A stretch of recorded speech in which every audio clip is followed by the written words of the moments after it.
नमस्कार, आप तमाम दर्शकों का न्यूज 69 भारत में स्वागत है। समाचार के साथ मैं उपस्थित हूं मनीष कुमार झा।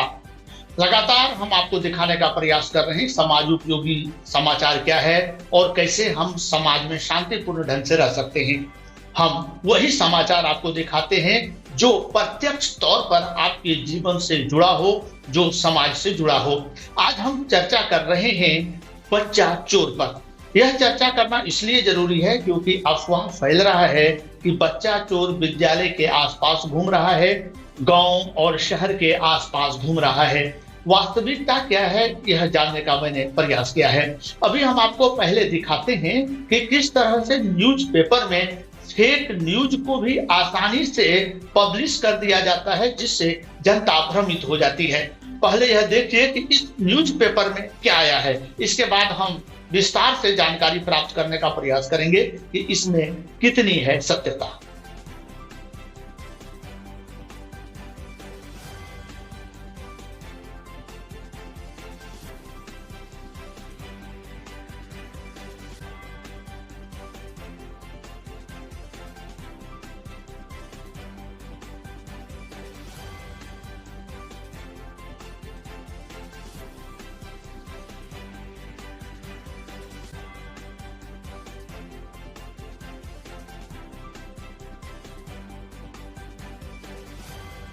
देख लिया आपने। अब हम आपको ले चलेंगे उस विद्यालय के प्रधानाध्यापक के पास, जो आपको बताएंगे क्या थी इसकी सच्चाई। नमस्कार, मैं मोहम्मद जाकिर हुसैन, प्रभारी प्रधानाध्यापक उत्क्रमित उच्च विद्यालय सोहनाद। यह सोशल मीडिया में जो अफवाह और डर का माहौल बना है सोशल मीडिया से, उसी का एक कड़ी है। सच से बहुत परे है, सच से इसका दूर दूर तक कोई रिश्ता नहीं है। जिन बच्चों के बारे में कहा जा रहा है उन बच्चियों का घर स्कूल से 500 मीटर की दूरी पर है, और बच्चियां जब टिफ़िन में खाना नहीं खाएंगे, कुछ मतलब तबीयत ठीक नहीं रहने का बहाना बनाई, तो वो लोग घर जाने लगी। आगे जो है तनु कुमारी, जिसका उम्र 11 साल, रितिका कुमारी 7 साल और पीछे अनुष्का कुमारी थी। उकमा के ही एक जो मानसिक रूप से कमज़ोर है आदिवासी नौजुवक है, जिसकी उम्र 25 से 30 साल है। जब सुरेंद्र बास्की के घर के करीब पहुंचा तो वो हमेशा जिस तरह उसका इधर उधर घूमने का आदत है, उसी तरह वह घूम फिर रहा था और अपने जैसा दिमाग उस हिसाब से बच्चियों के साथ कुछ कहा। बच्चियां इसी से डर गई और बच्चा चोर चिल्लाते हुए भागने लगी। जब अपना घर पहुंची, क्योंकि वहां से मात्र 20 मीटर की दूरी पर उसका घर है, तो घर से सारे लोग निकले। रोड पर एक मंटू कुम्हार नाम का एक आदमी जो चल रहा था, वो भी वहां पे पहुंचा।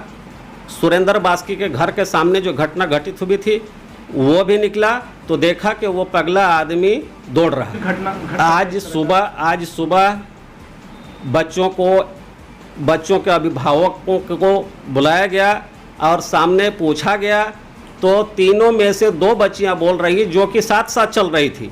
उन बच्चियों ने कहा कि जो अनुष्का कुमारी कह रही है कि उसका हाथ पकड़े हैं या उसका जो बच्चा चोर है उसका हाथ में हम दांत काटे हैं, वो बच्चियाँ जो साथ में थी वो सरासर गलत बता रही कि ऐसा कोई मामला नहीं था, ये अफवाह है। और गांव वालों से भी पूछा गया, बच्चों से भी पूछा गया, अफवाह माना गया, जो इसको फैलाने से कोई फ़ायदा नहीं है। इसलिए हम लोगों ने न थाना को इसकी सूचना दिया, न विभाग को सूचना। मैं आम जनों से कहना चाहता हूं कि सतर्क रहें, परंतु अफवाह से दूर रहें, अफवाह फैलाएं नहीं, अफवाह का शिकार बने नहीं। चूंकि लोग कुछ समझते नहीं हैं और तुरंत दूसरे के कहने में आकर, दूसरे के बहकावे में आकर ऐसे चीजों को बाहर फैला देते हैं जिसका समाज से सरोकार नहीं रहता है।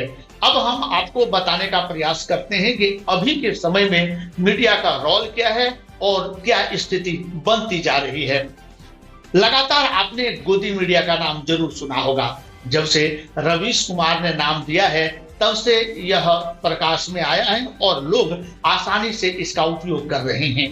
अब दर्शक भ्रमित हैं कि हम किस बात को माने और किस एंकर के बात को ना माने।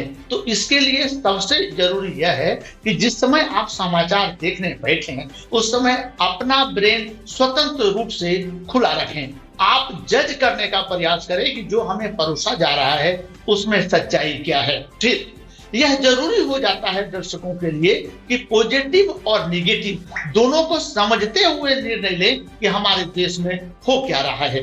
अभी स्थानीय तौर पर इतने पत्रकार हो गए हैं, होड़ लगा हुआ है। आपको याद होगा अटल बिहारी वाजपेयी जो प्रधानमंत्री थे हमारे देश के, वो कहते थे कि मीडिया में एक ऐसा अभी होड़ लगा हुआ है कि कौन खबर पहले दिखा सकता है। उन्होंने एक चुटकी भी लिया था कि मीडिया वाले को जैसे ही जानकारी होता है कि उनकी शादी होने वाली है, मंडप पर दुल्हा पहुंचा नहीं और प्रसारित तो हो गया कि उनकी शादी हो गई। उन्होंने चुटकी लेते हुए कहा था हो सकता है कि मंडप से दुल्हा उठ जाए और शादी ना भी हो। इसलिए उन्होंने एक हिदायत दिया था कि जब भी आप समाचार प्रकाशित करें तो उसके सत्यता को जरूर जानें। अभी तक हो क्या रहा है, जो लोग बोल रहे हैं लोग सुनते हैं और उसे प्रकाशित कर देते हैं, उसे ब्रॉडकास्ट कर देते हैं, जिसका परिणाम यह होता है कि हमारे समाज में झूठी खबरें फैल जाती है और समाज अशांत हो जाता है। बच्चा चोर के नाम पर भी यही हुआ है। अभी कुछ अधिकारी जब स्थानीय तौर पर जाते हैं जांच करने तो उसे बच्चा चोर कहकर लोग पीट देते हैं। इसका कुछ नाजायज फायदा भी वैसे लोग उठाते हैं जो इस फिराक में होते हैं, जो असामाजिक तत्व हैं, जो समाज को अस्थिर करना चाहते हैं। उनके लिए यह सुनहरा अवसर है।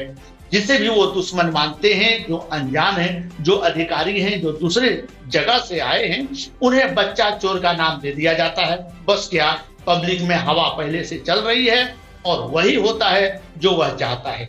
हम चाहते हैं कि आप सत्यता की जांच करें।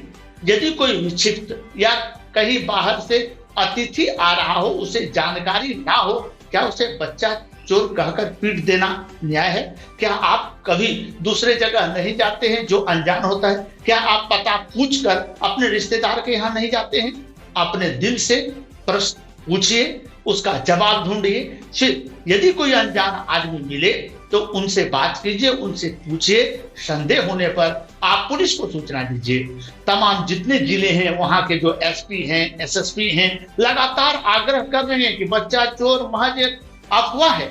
हमने तो यहाँ तक सुना है लोग कह रहे हैं कि बस अपने से पड़ोस वाले जिले में, पड़ोस वाले शहर में, पड़ोस वाले गांव में बच्चा चोर घूम रहे थे।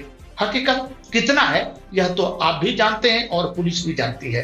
तो आज का निराकरण यही है कि जब भी किसी अनजान आदमी से आप मिले, अनजान आदमी आपको दिखे और आपको लगे कि यह संदेहास्पद स्थिति में हो सकता है, आप स्वयं बच्चा चोर कहकर उसे ना पीटें, निर्णय ना लें, कानून अपने हाथ में ना लें। इसकी सूचना पुलिस को दें, पुलिस जांच करेगी।